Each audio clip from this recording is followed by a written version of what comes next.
What a way to wrap up the year. Hey, it's Denise with the Working Moms Redefined podcast, and we are picking 5 more of our favorite episodes to help remind you that you are doing a phenomenal job as a parent. So many of you have listened to these episodes, and we pulled some of ours and yours favorites and put them all together. To this day, this podcast started back in March. To this day, one of my all-time favorite interviews was with that of Kate Kripke. She's a motherhood business coach, and she tells us what our kids need from us more than even super nutritious food. What we want to do as parents, what our children need most from us, more than 5 books at night, more than the right clothing, more than the right school or activities, even more than the right food we're feeding them, right? What they need most from us is a sense of being seen, heard, and understood. They need a sense of acceptance.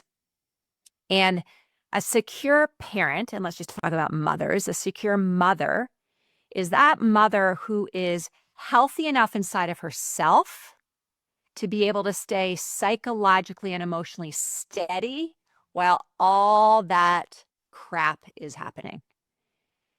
One of the things that many of us who are high achievers were not taught to do when we were young is to make room for all of our emotions. We were not taught that emotions are okay. Sadness, disappointment, anger, fear.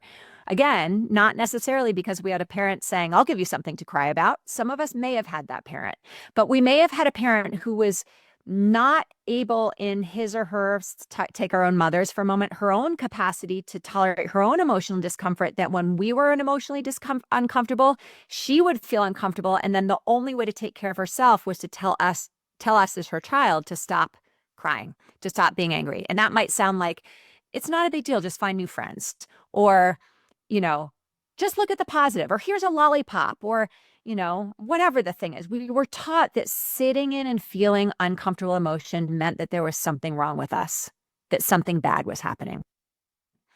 To be a securely attached mother, we have to make room for all of our children's feelings. We're going to set boundaries. It doesn't mean that we have to allow our children to scream at the top of their lungs in a restaurant or whatever the thing is. But the emotion behind the behavior is always going to make sense. And if we're coming to that from a place of I'm not enough, or I'm not okay, or I'm not worthy, we're less likely to take care of our brains and our bodies the way we need to be resilient, which is getting enough sleep, eating healthy foods, having strong social relationships outside of motherhood, spending time in nature, moving our body, learning how to breathe, mindfulness practice, play. No one knows how to play. Maybe we'll talk about that in a moment. But if we're not doing those things to tend to ourselves, which, by the way, sometimes also involves pursuing a career outside of motherhood because it fills us up and gives us purpose, if we're not doing those things, we're going to come to those moments, those challenging moments with our children when they're feeling a lot of big emotion with so much depletion and so little resilience that we are going to either get anxious about their feelings and micromanage or helicopter or try to prevent them from feeling any discomfort and pain, or we're going to check out and we're going to either move away and disappear figuratively, emotionally, or physically. It means that we are providing a safe base for our children to come to, both when they're feeling immense joy and when they're feeling immense pain. Long answer, but does that make sense? Beautiful. There is a moment that stands out in my mind of how I acted from a place of anxiety, which ultimately was deep rooted in the I'm not a good enough mom thought process. Yeah. My mom always picked out my outfits for school. Does that mean that I do that for my child? Absolutely not. I do the exact opposite. And there is a struggle there sometimes when I see the outfit and I'm like, in my mind, first thought, oh man, my mom would have never let me leave the house like that. Second, look at her. Well done. This is great. What a great way to express your creativity.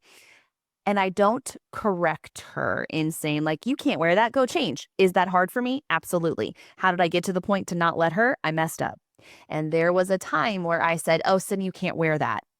And all hell broke loose, right? She cried, she ran, she went to her room, she went to her bed, and I was like, we gotta go. I did not handle it how I would handle it today. And it stands out because I wasn't in a good, healthy spot. I, I wasn't thriving. I wasn't investing into myself.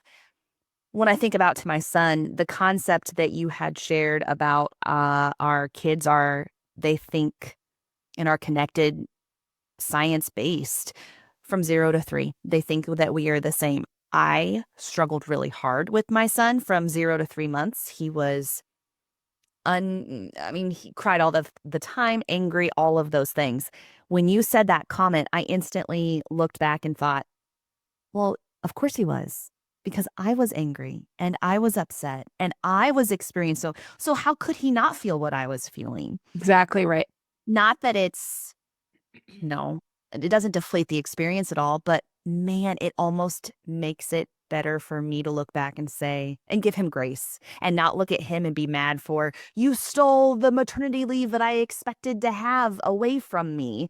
Instead, look at, oh, well, you were just acting how I wished I would have been able to. Oh my gosh, there's so much here. And I'm so grateful you're bringing this up. I mean, my turning moment, my big mistake that scared the crap out of me was when my now 18-year-old was 2.5. I had a newborn. I think she was probably 4 or 5 months at this point. I had very severe postpartum anxiety after my first baby was born, not after my second, interestingly, but it showed up differently. Like, right, that sort of ragey thing a lot of us can feel. Like, I wouldn't have described it as anxiety. I would have described it as just internal rage, anger. And I remember a time I was putting my second daughter to bed to sleep, nap time. And my first daughter, Kinley, who is literally, they're two very different children. And Kinley has been even Steven her whole life. She does not have much range of emotion.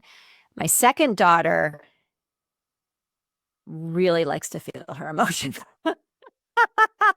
And when she feels it big. And so getting her to sleep, having her sleep was like a godsend because it would be quiet in the house. And in comes Kinley with like a drawing she had made. And she busts open the door. Mommy, mommy, look what I drew. And I remember screaming so loud that my throat hurt. And looking at her eyes, I mean, I scared her.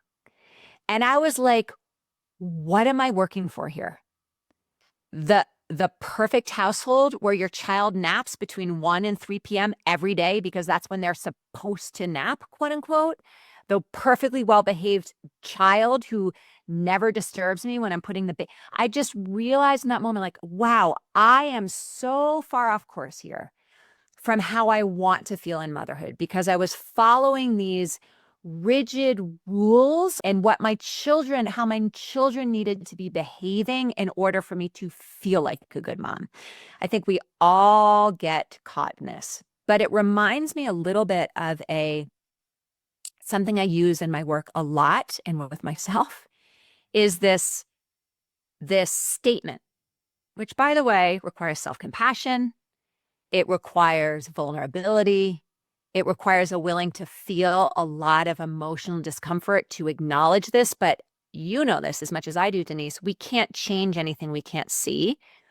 So what we're not aware of will control us. What we become aware of, we can quote unquote control or do something about. But the statement is, I say I want X, but I'm unconsciously committed to Y.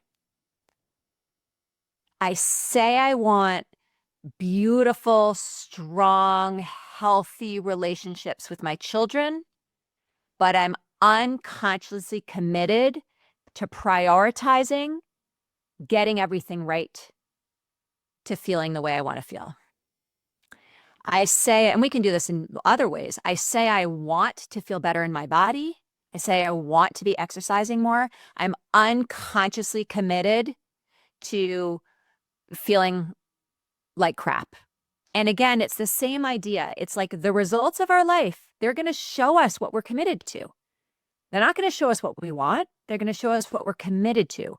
And confirmation bias will do this. So if I am committed to this belief that I'm not enough, if I'm committed to this belief that I am not okay, and I am not enough and I'm not okay can look like I'm not a good enough mom. I'm not doing enough at work.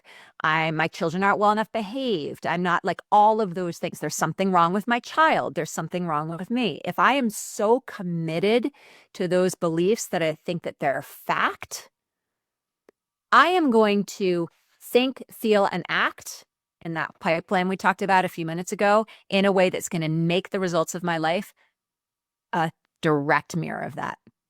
And this is like an interesting concept because you said when you were starting, when you did the intro, what did you say?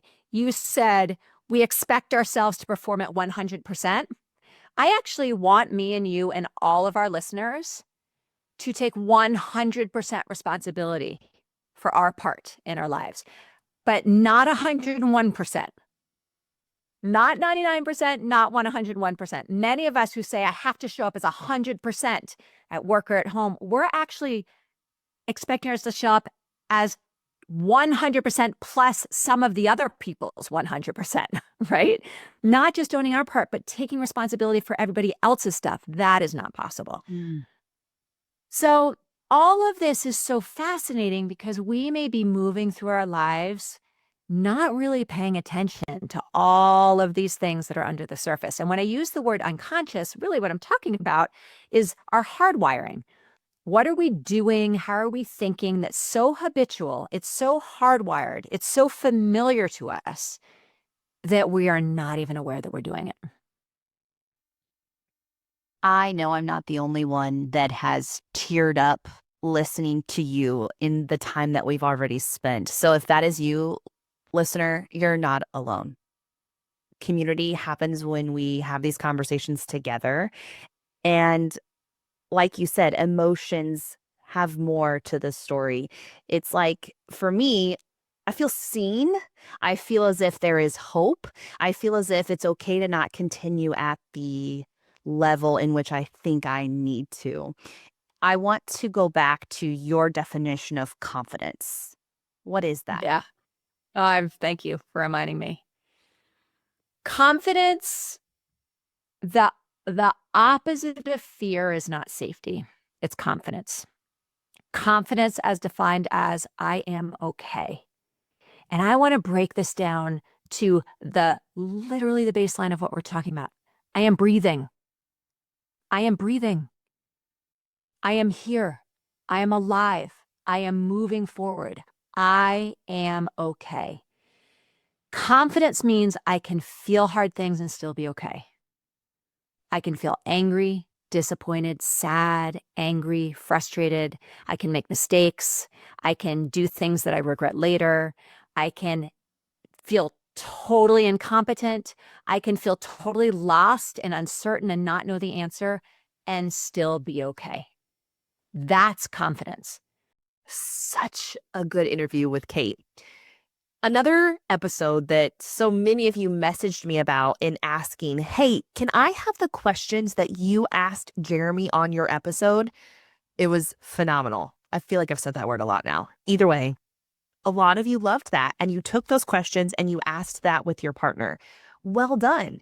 And in this clip, we talk about intentionality and the importance of it. Check out Jeremy and I on the Working Moms Redefined podcast. Sometimes we put people up on a pedestal and we think, oh my goodness, they are XYZ. Couldn't imagine that they would struggle with this in their marriage. False. False. What do you wish as a married couple that we made more time for? Date night. That's the only thing I would have said. Why? Why do you think that is? Like, we spend one-on-one time more often than not, but what is it about getting dressed up, going out, being a little fancy that you think or wish that we made more time for that? I think showing each other intentionality out of our routine is important. As a woman, I would love for you to plan the date, plan me what I'm wearing, tell me what time to get ready. All of these things that go in line with decision fatigue, right? I remember one time, and it was years ago, I saw on social media about this man telling his wife all of those things that I referenced. And I remember thinking, oh, wow, I want that. Listeners, do you think I asked for that? No, I did. I just did. Right. And it's like, why can't we do that without a third party? Or why can't we do that? And maybe some can. It's harder for others, but I love that date nights was your thing too, because that was mine. But then you don't want to burden whoever's watching. And that's why I don't mind paying for a babysitter, because then it's not a burden. You're helping a young student or whatever that looks like. But when do you feel the most confident in our marriage? And get real with me.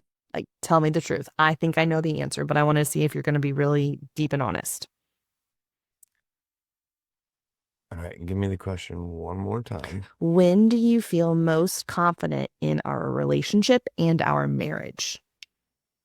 Oh, no. Do you need more time to think? Do you want me to No, go ahead. reflect? Another thing that really annoys me about Jeremy, he already knows this, so I won't. The lack of speed. I like to think before I speak, and my brain doesn't work as fast as Denise's. So Are you inferring that I don't think before I speak? I said my brain doesn't work as fast as yours. That has been something that even just this past year, we've really We had. the whole Punta Cana trip. You want to go there? Oh, that's okay. We don't have to do that. Okay. When do you feel most confident in our marriage for the third time?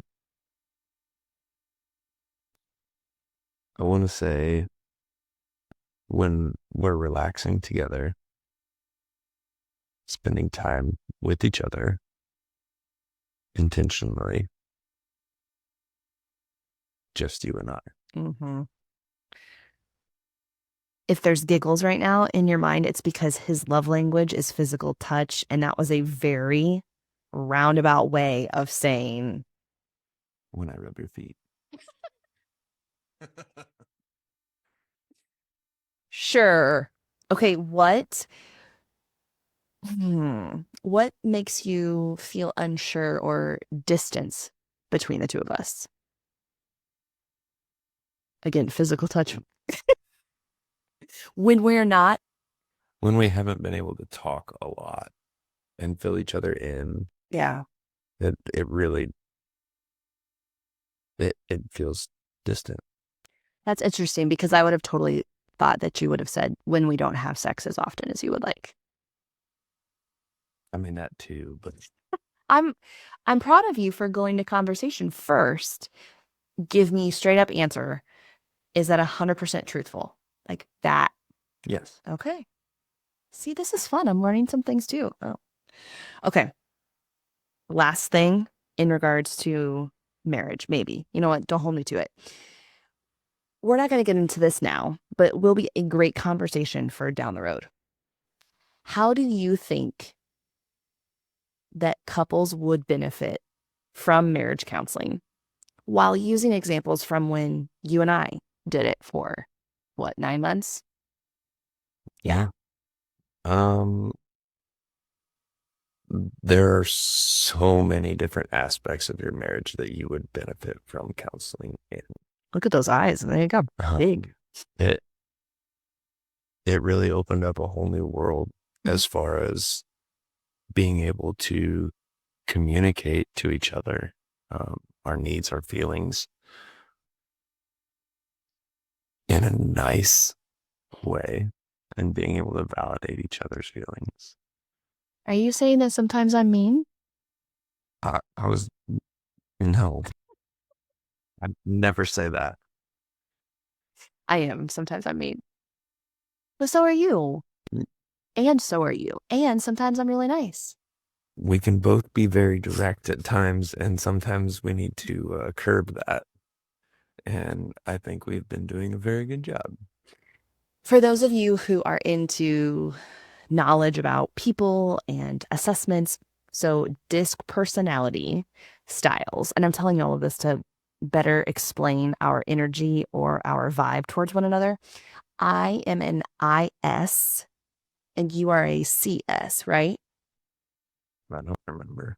Well, we just talked. Maybe you're at SC because a CS would be very much into the details. Nonetheless, you keep me more steady and consistent and conscientious, and you look at more tasks and data, whereas I am more like outgoing and more like love me. And we work well together in that sense. You're an Enneagram 5, right? Mm-hmm. Mm-hmm. I'm a 3.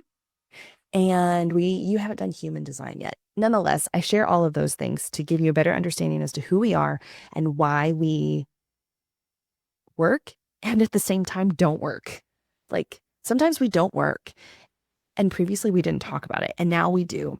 And as working parents, you absolutely have to, because ask me how I know. And so as we transition to taking off the marriage hat, well, not really taking it off, just adding another hat, I guess, on top as to the working parent dynamic. I've not asked you these questions. And so I'm going to maybe adapt because I might get uncomfortable. But how would you describe a working mom? Go. There's so many different descriptions. Okay. How would you describe me as a working mom? You, no matter whether it's momming or working, throw yourself completely 100% into whatever hat it is that you're wearing at the moment. Um, just like all of the businesses that you have been a part of or started or run on a daily basis, you are 100% dedicated to 100% of your clients 100% of the time. Okay, well, that's lovely. I appreciate that.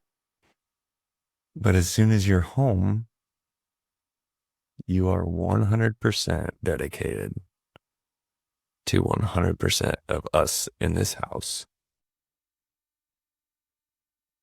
As much as you possibly can be. I saw your face. I'm just trying to cut you off earlier because I'm appreciative, yet on to the next one. Oh, okay. But yeah, you are dedicated. Um, I think that like you said, you could say that about a lot of people, most working moms, especially. Absolutely. So that was a very hard question. Well done. You get the next one. How's that sound? Hey, good. How did you, before you were married and before you and I met, did you have a vision as to what your life would look like and even what your wife or the parent of your children would look like? And when I say look, I don't mean, hair in a top knot, glasses because she's blind, sports bra on kind of look right now. So awesome like you. Just like descriptions. The only thing I had to go off of was my mom. growing up. And there's the next scenario, right? Because that's all I have had as to how to be a mom is based off of my mom. And that's hard because you're constantly comparing. Not constantly. That's not the right word. At It's one point, always in the back of your mind. yeah, it's not necessarily as loud now as it used to be. So I say that. How would you describe your mom? We laugh. Why do we laugh? Because we love my mom. And it's very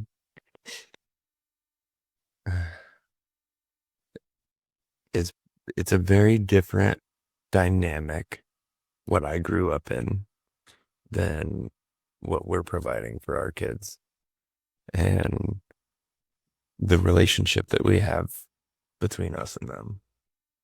So How would you describe your mom as a mom when she was a parent to you when you were younger in 3 words?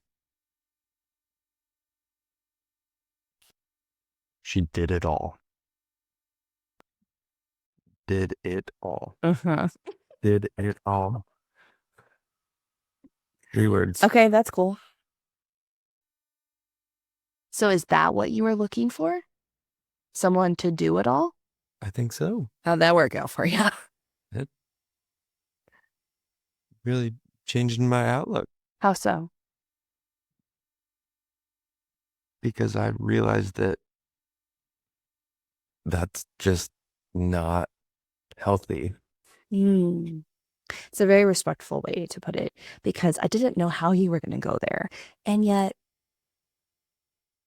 you've stepped up. And when I say she did it all, or you say that, he means all of the house stuff, right? All of the laundry, the dishes, the food prep, the kids running here and there, all of that stuff, which is really traditional for the way in which we were raised by our parents. My mom, the exact same. Mhm. The exact same. And both of our parents have a healthy relationship and marriage, and with us, it's been beautiful.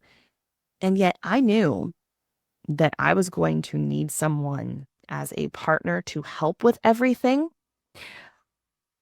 And I don't think I necessarily knew why at the time, but I have achievements that I wanted to do. And that selfishness that maybe comes from that from time to time, you make it not feel as harsh on myself because you step up in those areas. But that's a dynamic of like, hey, I was looking for a woman that was honestly the only version of a mom that I've ever had. That's what I'm going to look for. And then, hi, my name's Denise, walks up and shakes your hand over a math tattoo. And you're like, I don't know if this girl is going to, I don't know if this is going to be how my mom is. And that's okay. Mm-hmm. Absolutely. It's been amazing for us.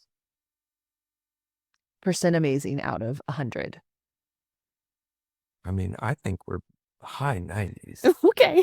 I was just gauging. We may not have always been there. It took a lot of work. It took Yeah. a lot of external help. Yeah. So as you view working moms, whether it's me, our family, our friends, what would you say are some of the heaviest or the hardest things that you observe working moms handle or deal with? And I would have to say,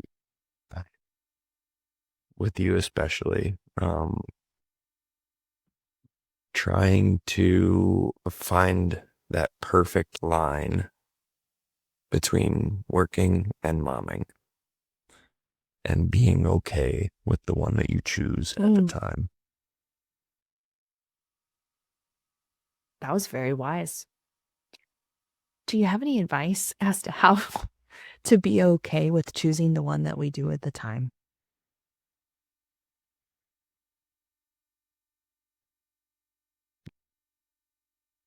You are where your heart is at the moment. And if your heart is heaviest on work and that that you're going to be a lot better version as a mom after you finish that last sentence on one email that you have to send out, then so be it. Just know that your priority is right. I think I just fell in love with you some more. Okay, one of the most listened to episodes. It's not lost on me that we just went from Jeremy and I's marriage to Amy Hendrian, owner of Bailey's Coffee House and Fudge Shop.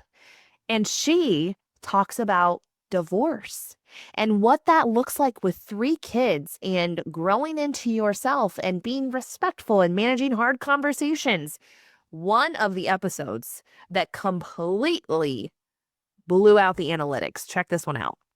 Part of the reason that we wanted to have this conversation on the Working Moms Redefined podcast was to say, 50% of marriages end in divorce. So 50% of us are experiencing some of the things that you were talking about, and that is really hard.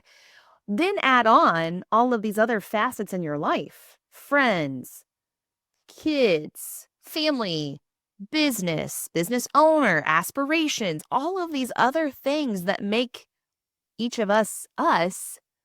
It's hard. It's hard to decide how much to put into each bucket.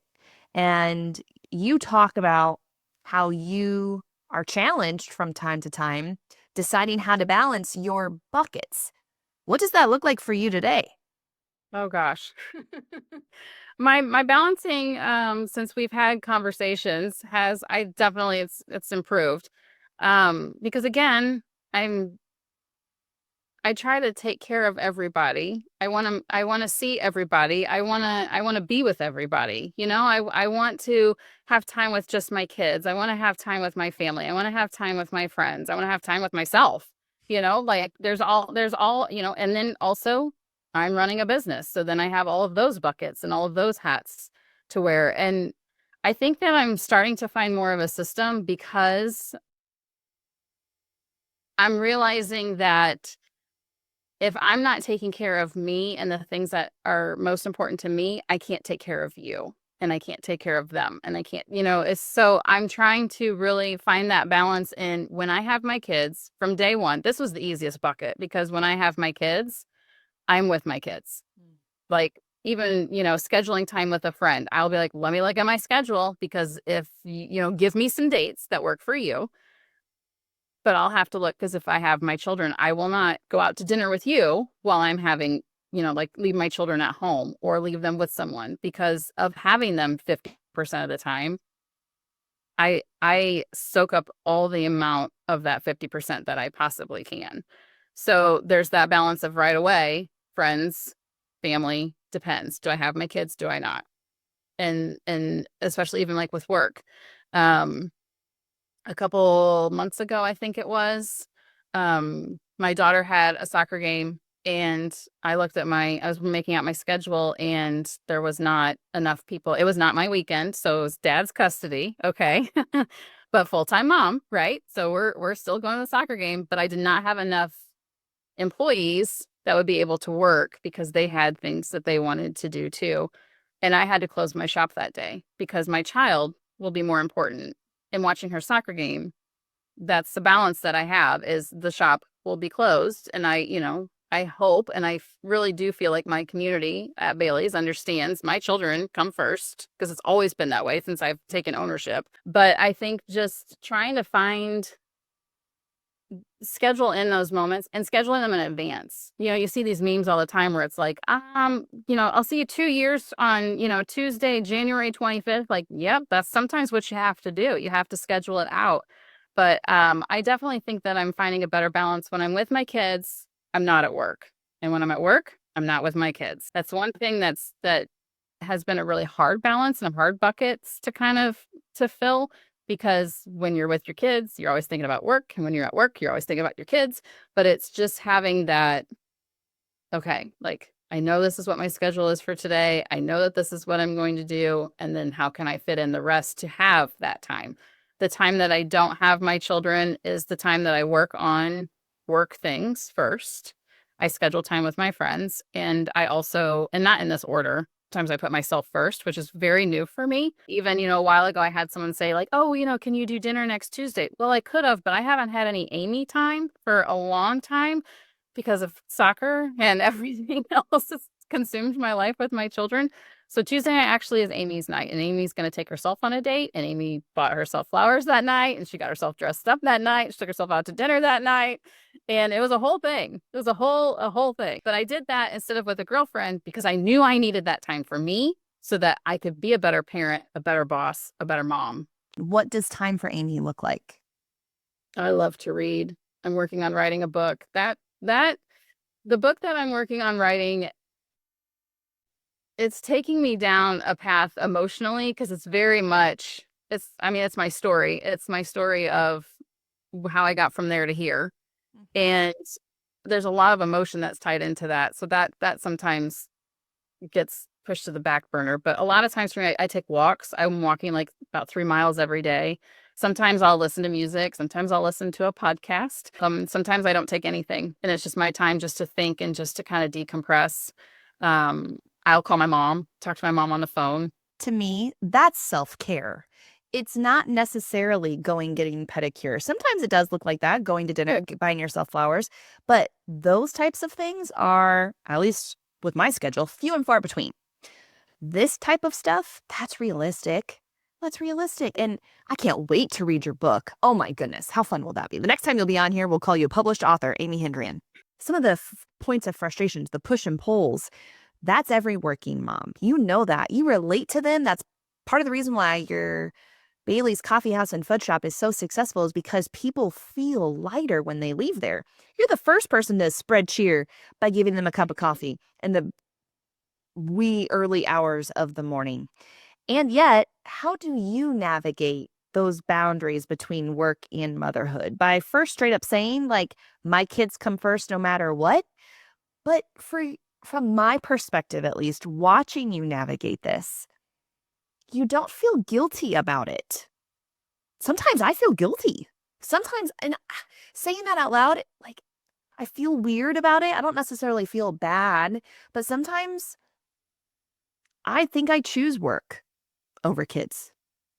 And I don't love that. Does that teach them things? Absolutely.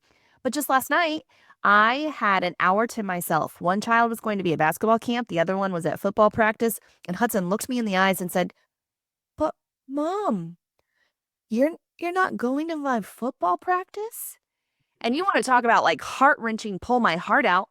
And I'm like, "But I'll be able to show up better when you get home because I'll get an hour of work done that I put off because I needed a hair appointment while you're there so that you can have an even more fun time with me when you get back home." And man, I let that eat at me. And Jeremy, on his way out, thank God for him, thank God, he said, "Denise, it's practice. I didn't go to Sydney's volleyball practices, not one. I didn't go to her softball practices, not one." And in that moment, as I was peeing on the toilet, I looked at him and I said, "Thank you.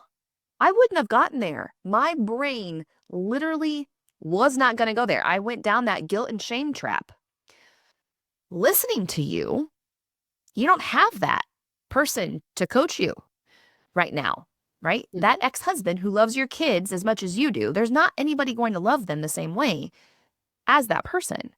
You coach yourself through that time and time again. And that's where I see your strength. So again, we're just getting off on all of these tangents, but I think back as, is that hard draw line how you really navigate work and motherhood the best?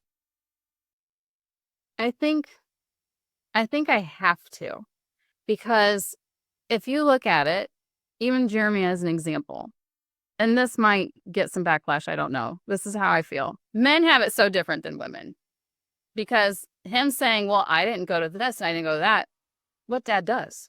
Really? Like most of the men, society has taught us that men go to work and they make the money and the mom is supposed to stay home and do all the things. That's how society taught us, especially like for me growing up. That's just how it was.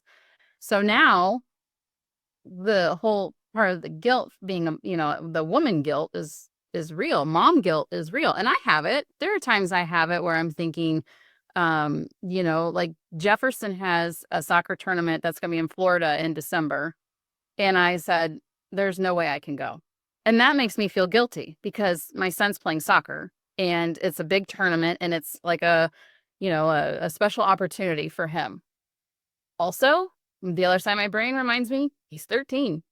You have plenty more soccer tournaments. You have plenty more things that you'll be able to go to. It's one weekend tournament. It's not the World Cup. I have to be both, from my perspective, again, the man who just can, not have that guilt and the woman that does. I have to be both because I don't have that counterpart. Like you're saying, that's what I think I have been struggling with the most lately is I'm so overwhelmed because I have all these feelings because I have to feel it from both sides. I have to feel like, okay, I really want to be there. Okay, but realistically, Amy, you can't. I really want to do this. Okay, realistically though, you can't. Like there is that guilt, but if I allow that to consume me, then I'm going to lose me. And I can't lose me because then my kids aren't getting the mom that they deserve. So I don't allow myself to have that guilt because my children know at the end of the day, I make sure my children know at the end of the day how much they are loved and how much I am doing. And I explain to them because I tell them all the time, communication is the number one, like the number one thing in any relationship. It's the key. I had a friend of mine, that I had met right actually when my ex-husband and I started dating. I started a new job, and a girl and I just clicked right away. And she had been married a couple years. I think their child was maybe like 2 or 3, their first baby. And she just like when I was talking to her about this relationship, and I think he's the one, and blah blah blah blah blah. All that stupid Disney stuff. I don't believe that there's one. But anyway, obviously. But she said communication is key to any lasting relationship. That has stuck with me, and not just with a man. That has stuck with me for any relationship. Communication is key. My kids know at the end of every day how much I love them. My kids know how much I've been through. We literally have a text chain now that they're getting older, especially Harrison and I. Every day he will ask me, "How's your day going?" He almost is like my counterpart because he kind of asks those questions like that kind of get you through your day. But he will say, how's your day going? And I'll be honest with him. And when Abby asks me, I'll be honest with her. You know what? Today literally sucked. This person did this, or that happened with this, or I was late here, or I wanted to do this and I couldn't, or I was supposed to have this, but this came up at work, so I couldn't. Like, I let them know by communicating how I am, so that way they understand, okay, like mom's tired.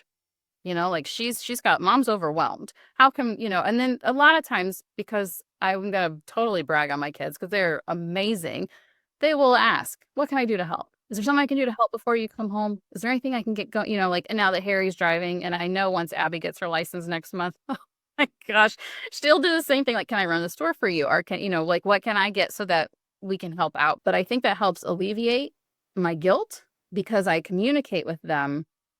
This is what I'm all going through today. I'm doing the best I can. I don't know how many times a week I tell my kids I'm doing the best I can. Sometimes it's in a hostile, I'm doing the best I can. Sometimes it's I'm doing the best I can. And sometimes it's the very snarky, sarcastic, I'm doing the best I can. But they always know they're loved and mom is doing the best she can. I love listening to you. And I think partly it's because your authenticity is shining. The version of you with your kids, the version of you on this podcast, the version of you as a business owner, it's the same. Your disc personality proves that to be true. When it comes to your identity, you said so many gold mine comments in there, by the way. That consume, what will assume and consume. That thought, I can't wait to go back and listen to that because that was really, really good. With your identity, we kind of were redefining it. You have watched yourself change, both good and bad. There are things that you love about yourself and things that you're like, oh, I'm going to stick that in a corner, as you should. How has your identity evolved through divorce as a working mom and entrepreneurship? A lot. I mean, I can't even, I don't even know how to even really answer that. I would say at the beginning of this process, we'll just say at the beginning of my divorce, because that's when I chose me. That's when I said, no more, I'm choosing me moving forward. At that point, I was a chameleon. If you'd asked me, like, what do you identify as? A chameleon, because I can change my colors, meaning my personality, to fit whoever's around me. How can I make you feel comfortable? Oh, you need me to be loud and bubbly and be like the comedian? Got it. I can crack a joke like without even thinking about it. You need me to be stern and disciplined? I can do that. You need me to be quiet and small? I'll no longer do that, but I could. I mean, like back then, Love it. back then, I'll be quiet and small. I won't even say a word. Like I could adapt, and I'm very good at reading people and knowing what you needed from me. And I would adapt me and show up as who you needed me to be instead of me showing up authentically who I was. That has been something I have worked on for the last 10, we'll just say 10 plus years. I think I probably started working on it before then because I think that's what led to my divorce is realizing I'm done doing this. I don't just wear my heart on my sleeve. My heart is my entire being. That sometimes gets me into trouble because I care so much about everything and everyone.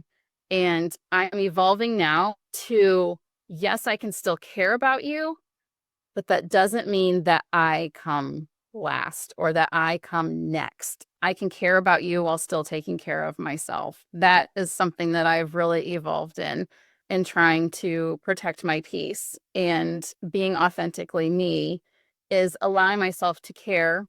And also, my whole life, I've always just been an open book. I've always felt like I've had to justify myself or my actions, or to, like, if I've made a choice, I need to explain to you why, so that you can see my point of view and you can see that I'm not a bad person or something along those lines. Again, that comes from childhood trauma that I'm working through and setting boundaries with. I am right now, because that's the point of this, and I want to help as many women and mothers as I can. That's the point of my book, is oversharing everything, because if my story can help you or change something, that is one of my purposes of being here, I feel. But as a business owner, as a mother, I've evolved from being, like I said at the beginning of this, I went from his wife and their mom. I'm Amy Hendrian, and this is who I am. What a beautiful story. A big thank you to Amy for sharing that. Mom guilt can and does come in so many forms. It's an emotional and sometimes non existent weight that a lot of us feel. And a lot of us don't want to make another decision by the end of the day. And yet, every day, the question gets asked, Mom, what are we having for dinner? Mom, what are we going to eat? Nikki Nichols, owner of Boki's Kitchen, has provided us so many tips and tricks. Like, hey, if you're going to cook spaghetti and you need ground beef, rather than do 1 pound, do 5 at once and then put it in the freezer. I feel like I should have known that. And yet, here she is teaching us how to be better prepared and create relationship around wholesome food. There is so much societal pressure around food at any age. We've talked about this before. And can you share how your relationship with food has evolved over the years? Yeah, of course. Let's go there. I don't think it's news to anyone that our culture has for years bombarded us with that like diet mentality, or that like these foods are good, these foods are bad. And I've always carried a little extra weight. So it's that from even a very young age was just like nailed into me, like what you're eating is bad and your body doesn't look normal, and all these just thoughts behind food. And what and my own relationship with food has gone from just a very negative, like shameful place, and I've really over the past 5 years been able to transform that into more of a useful way of looking at food and realizing that it's fuel, and not only for our bodies, but also it is for our minds and for our souls and for our hearts. So yeah, it's definitely something that is a sensitive topic. So again, like if you've ever had, negative thoughts about food and eating and all that thing, just, know that you're not alone, but there's also a different way to do things too. Yeah, can you provide an example of kind of like what you used to say to yourself in your self-talk about food Oh specifically? yeah. Yeah, I would say a lot of noise around like what foods are bad, or like a lot of noise around just even like if you eat that, you will continue, or you will look like this. Like, and it's very like this is the only way. Like very black and white thinking, very this is the only way. Like if you eat this, you will look like that. And that's why you look like that, is because you ate this. And it's just not true. Everything can be done in moderation. Yes. We can enjoy a chocolate chip cookie and chicken stir fry. We can have pizza and ice cream. Shout out to Shoop Shack for the best ice cream on a Friday, and not place guilt on ourselves. And yet, how do we stop? What was a turning point for you, Nikki? As I started working more with mom, more with food, more with the business, I would have like crippling anxiety going in and buying the amounts of food I needed at Sam's Club. And then I would like have flashbacks to being a kid, like going with my mom and buying like all this food too. And I remember feeling embarrassment by the food, like thinking like other people, what were other people thinking? Like, were they thinking my mom was like buying that food for me? Or I would just have these crazy, shameful thoughts around it. And I think once I like really had to confront that, because I was like, okay, if I'm going to do this job, which I'm really truly loving and I really am finding joy in, how can I feel better about like even just the shopping part? Because that was just creating all this anxiety for me. And it just took like a lot of practice and a lot of healing. And, therapy is great. And there's just so many things that are there that we can rely on to help our own relationship with food, however that shows up for you. For me at the time, it was making it very difficult to even like complete the jobs I needed to, because I was like, I have to go buy this now. I have to go buy this now. And then it was just like, oh, if keep buying this sugar, like that's not good. Like I'm a bad person for serving all these people sugar, or, and you just get these thoughts and you're like, where in the world is even this coming from? And it was like years and years of just the things that we've heard that we believe to be true. It was like all that subliminal programming in my life that just kept like manifesting itself. So I think once I was just like, you know what, I'm not buying into this anymore, my life really truly changed. Thank you for sharing.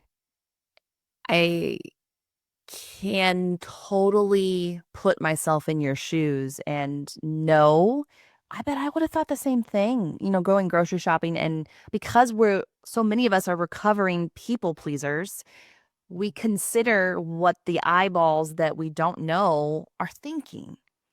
My mom will forever be one of the best bakers ever. And I'm not just saying that because she's my mom. She's phenomenal. And some of you who know her, you're like, yes, she is. So I love to think about from time to time. I was not chunky in high school. Sometimes, if you ever see those memes, if you do, I always giggle a little bit that say like, man, if only fat me in high school knew how's it go, Nikki? Like if that was how I defined fat, man, if they only saw me now type of thing. Like, yes, when you're in high school and you're thinking, oh my gosh, I need to be skinnier, or my hips are too large. Man, I'd love to have that body. But at the same time, that thought really doesn't enter my mind as much anymore, but it used to. And I love to joke about the fact of, yeah, I mean, I wasn't, especially looking back now, I was not overweight. Could I have toned things up? Sure, we all can. But I love to joke about the fact of like my mom baked all of the time. It's a big deal that I didn't just eat all of the time because she's amazing. And I go back and I almost wonder now, is it because she enjoyed some of what she baked in front of us? Like she didn't bake it to give it. She enjoyed it. And I sometimes consider, I'm like, man, that was really, really awesome of her. We are forever going to have meal planning and food be in our lives. It's something that's it's not going away. The relationship that we have with food, eating disorders, doing the work, all of those things are going to be on our radar, whether it's as a parent or for ourselves. And you've shared some of the struggles around food already today. And we're going to go an extra layer because women deserve it. And you want to share a story that you haven't really talked about a lot before. And I'm honored that you want to share about the fact that you actually did have an eating disorder in high school.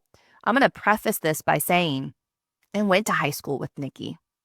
I had absolutely no idea. None. Because she showed up, as so many of us do, in a different way around different people. I was a chameleon. We've talked about how, you adapted to fit what was needed. And this goes to show that all of us have struggles behind closed doors. So, Nikki, can you share a little bit about this eating disorder that you had in your past? This is a very sensitive subject. And if, also like if there's if you have been struggling with what you know is an eating disorder, and there are avenues of help, there's avenues of things you can go down to, see that path out. But yeah, definite like binge eating type deal. And it was definitely um even in high school too, it not that it was a reason why, but it was just like there were some kids that would make fun of me or whatever, and I just decided I didn't want to eat lunch anymore, and so I didn't, and I just wouldn't eat at school. And so that, you think about that, and it's like, wow, I did that for 3 years of high school, and I'm like, everyone's relationship with food is so different, and the thoughts we have around food and through food and what it is and what it means are hardwired into our uh just our primitive beings. Food has always been around. We don't have to necessarily hunt or gather it anymore, but it is still surrounded with like thoughts of competition, like, oh, I'm gonna eat that, so it's like a lot of these just like hardwired traits, like for survival, are into our brains so much that we feel like we have to, oh, I'm gonna feed myself because I might not get any later. Or, it is so hardwired into our brains. And I think once you have a better understanding of that, it's easier to be gentler with yourself when you're healing through it. The Huberman Lab podcast has a wonderful episode all about eating disorders and kind of the science behind it. We will link that podcast episode in the show notes. And I really do love the Huberman Lab podcast anyways. It's very science-based when it comes to nutrition and wellness and health and all of those great things that so many of us really should learn about. And yet it's scary. It is scary. Let's talk about the power of food in regards to self-talk. I know that I spoke very, very poorly to myself when I was younger. I'm fat. Oh, this shirt makes me look fat. Oh, I look so big in this. Oh, why? Why do I look ugly in this? And it ultimately went back to my mind of I'm not doing something right. Like I'm messing up. I'm eating too much of this. I'm not eating enough of this, like whatever the case might be. And so what would you say to someone struggling with a disorder who might be silent or struggling with the self-talk that we're telling ourselves, which ultimately really is manifestation, right? So I would let them know that you're worthy of owning your own relationship with food. It includes your intention behind it, how you utilize it, how and when you want, need, and wish to enjoy it.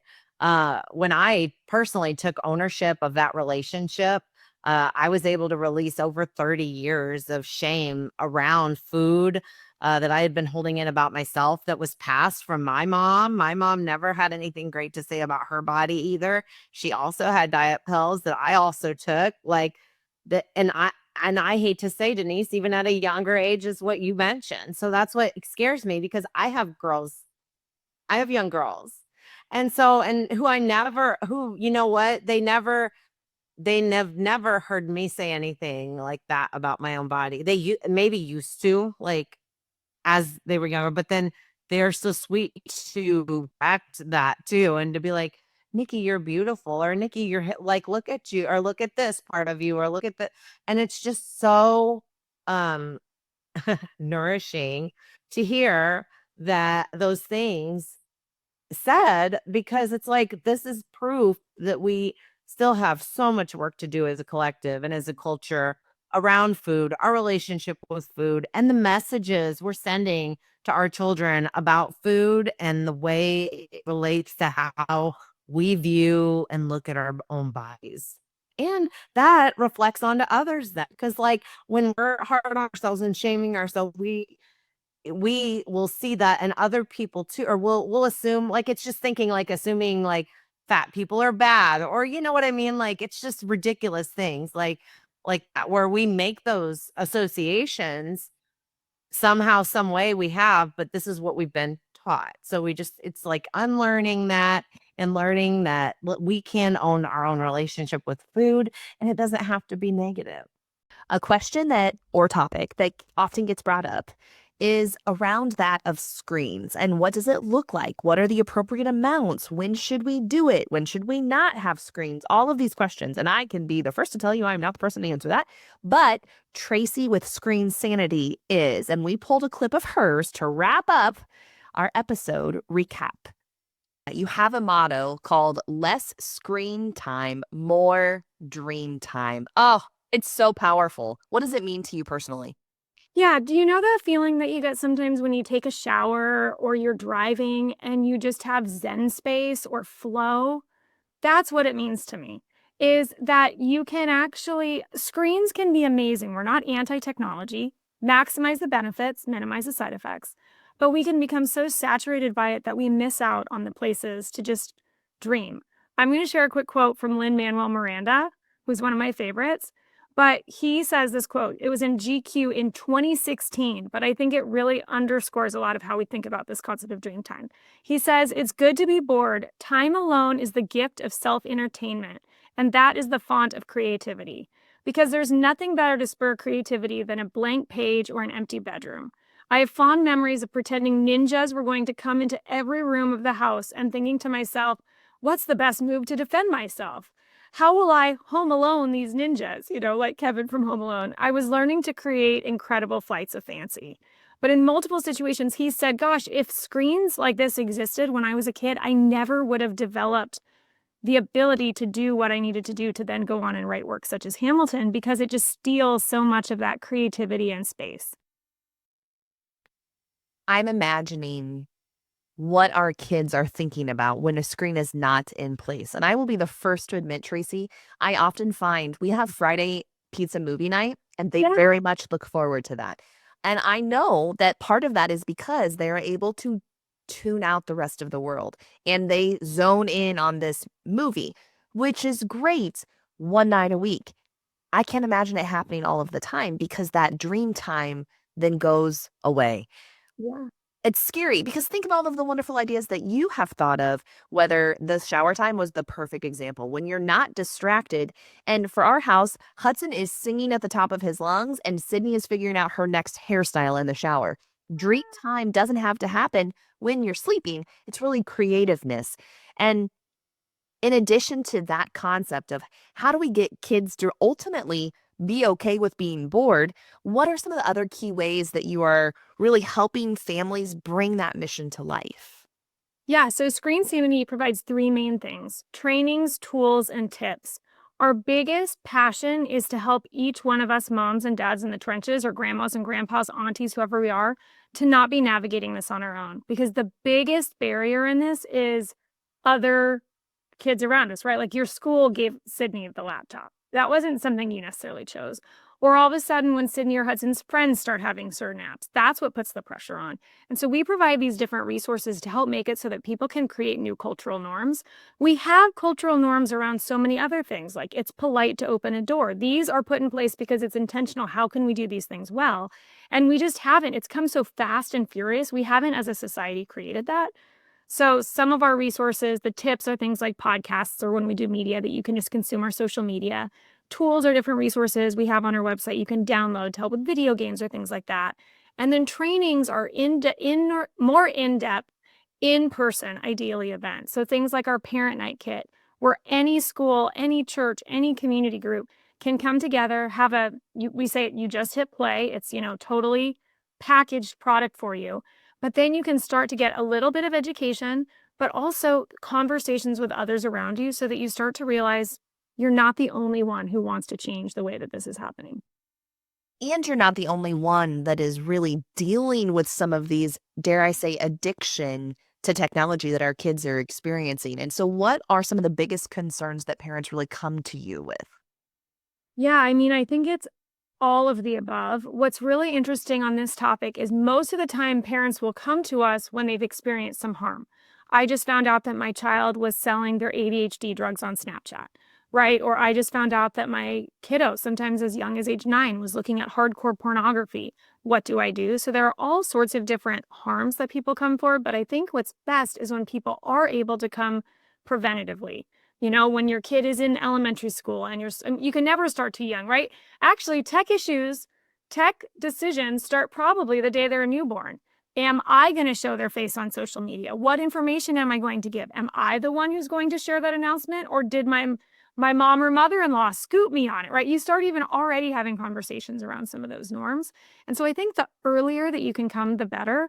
Ideally, 5 years before you think you're going to give your kid a phone is one of the best times. You don't think it, but that's when you can get to a point of prevention, which is worth what an ounce of prevention is worth a pound of cure, because you can set the expectations for your kids. You can have the conversations with other moms and dads without it seeming judgy, because no one's made those choices yet. So you can start to say, hey, what are you guys thinking? We're starting to think about this. So yeah.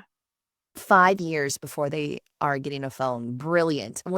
If you're watching on YouTube, you probably saw my reaction, like in my face is like, holy crap, right? Because we're there. I just did, the quick math. Sydney is now not getting a phone until at least she's 13. And because not only the 5-year thing, but it's like, why are we giving them access to things when we as kids should not have had access to even the little things that we did? And I'm not asking that question, place judgment by any means. It's having the conversation around what do we do? Because now it's here. This technology is happening off the mic before you record it. And hopefully we get to this later. Where is a safe place to put technology for kids? And again, I'll ask that question, but what are some really quick, maybe small fixes that I can do as a parent to reduce the screen time? Because it's already there. And some of us feel as if it's a necessity day in and day out. What can I do, or what should I do? Or studies, like, where do I start? Yeah.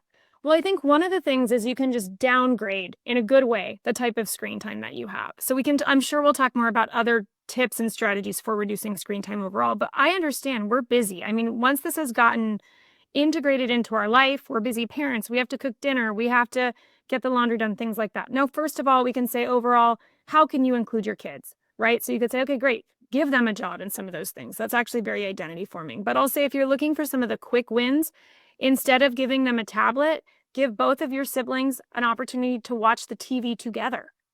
That's in and of itself a huge difference. Number one, screens are healthier the bigger and the further they are away. It opens accountability. It makes them more likely. They'll be more likely to, like, depending on their age, like build with Legos while they're watching a show on a TV. Whereas if they have like a phone or a tablet, it's like it becomes an extension of their body. But also, you mentioned you have 2 kids.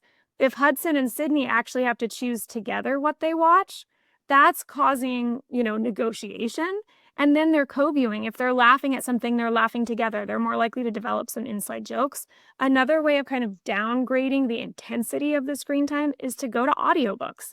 Anything that you can give, and I'd say this even with something like TV, if you can give your kids longer form content, if you know it's going to be 20, 30 minutes, you can give them something that's actually that length that they can absorb into a true story.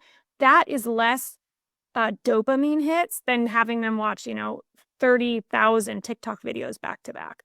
So those are just a couple ways that you can, go bigger and go far and make them do it with someone else, or go audio rather than video. So wise. When you were talking about laughing together, it made me think of when my sister and I were growing up. We would binge watch all of the Friends episodes. We would do that every Thanksgiving and Christmas break. And it brought me back to that moment because it's connection. And we have so many inside jokes now around that. And we don't suck as people, even though we watched a lot of TV during those breaks, No, and you guys probably when my kids were younger and we loved Dude Perfect. Are you familiar with the YouTuber Dude Perfect? What I loved was when you can bring screen time to life. So my kids would watch a Dude Perfect, and then it'd be like, okay, great. Sometimes we talk about like 1-to-1. If you've done 20 minutes of screen time, try to go outside if you can, weather permitting, for 20 minutes, or maybe make it 2 times as long, whatever you want it to be. But okay, hey, we're going to watch this, but then let's see, they just did these fun tricks with ping pong balls. What can you guys do? And watching them bring that to life. So with Friends, you guys were older, but you're laughing. You're doing these things that are making it come into the real world.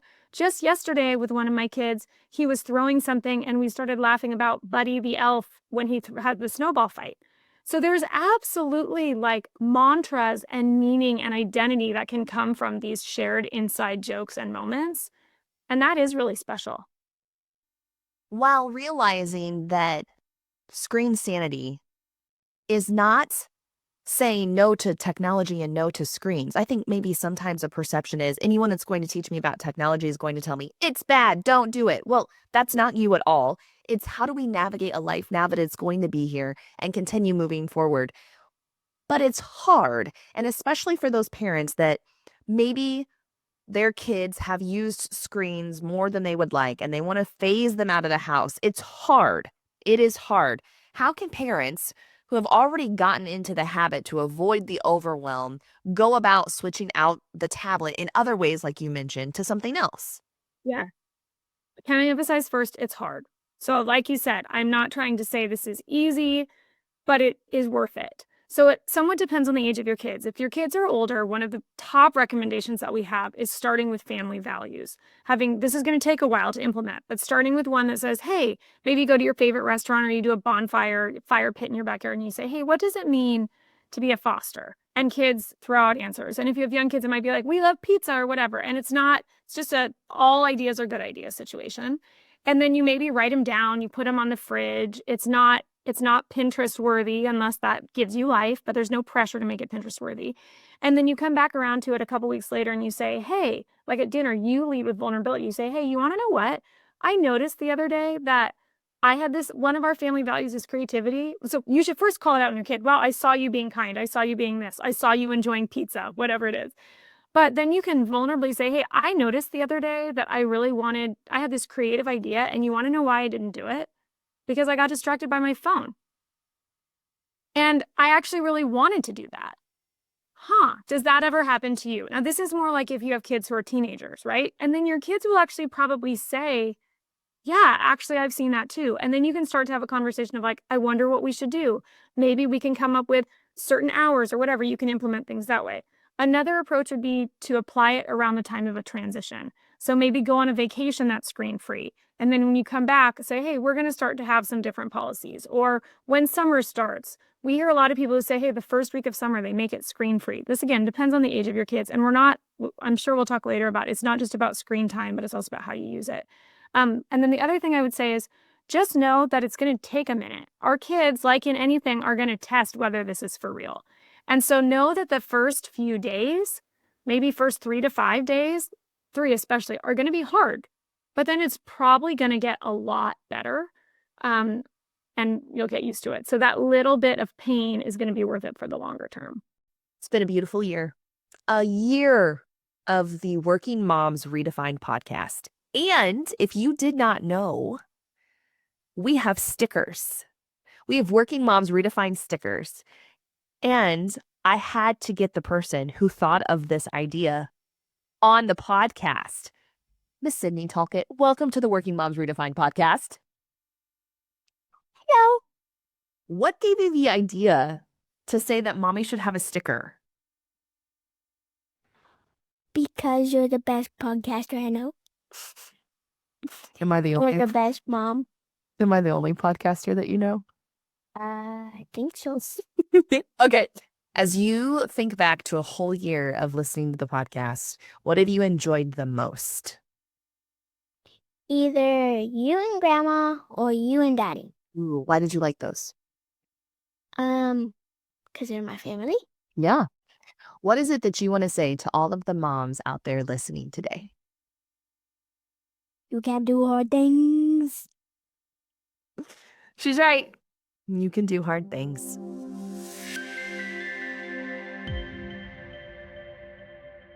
Thank you for listening to the Working Moms Redefined podcast. It is not lost on me that you chose to spend time together. Thank you. Let's connect outside of this space on socials. We'd love for you to follow us on Instagram, Facebook, LinkedIn, Pinterest. We've got it all to connect with you.